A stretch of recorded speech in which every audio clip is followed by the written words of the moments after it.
જામનગર મહાનગરપાલિકા દ્વારા વરસાદ પહેલા પ્રી મોન્સૂનની કામગીરી જુદા જુદા વિસ્તારમાં 9 ટીમો બનાવીને કાર્યરત કરવામાં આવી છે। આપણી સાથે ડેપ્યુટી ઇજનેર જોડાયા છે, તેમની પાસેથી 400 સોલિડ વેસ્ટના કેતન કટેશિયા આપણી પાસેથી 400 હાલ પ્રી મોન્સૂનની કામગીરી કેટલા વિભાગમાં ચાલી રહી છે, કુલ કેટલો ખર્ચ કરવામાં આવશે ને શા માટે આ કામગીરી જરૂરિયાત રહેતી હોય છે?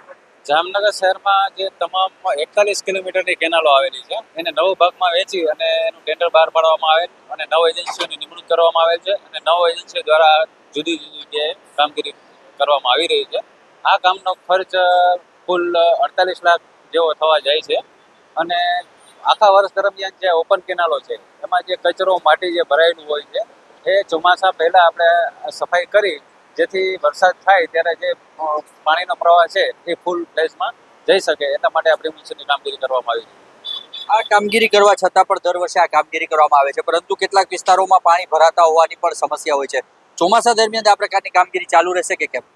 ચોમાસા દરમિયાન પણ આ કામગીરી ચાલુ રહેશે। અત્યારે એક વખત આખા દરેક કેનાલો જે છે એ કેનાલોની સફાઈ કરી અને એને સાફ કરવામાં આવશે અને ચોમાસા દરમિયાન પણ જો કંઈ જાળી દારખા કે કોઈ પણ વસ્તુ અન્ય કચરો ફેંકવામાં આવશે અને જે કંઈ બ્લોક કરશે કોઈ પણ કેનાલ તો એ વખતે પણ એની કામગીરી ચાલુ રહેશે।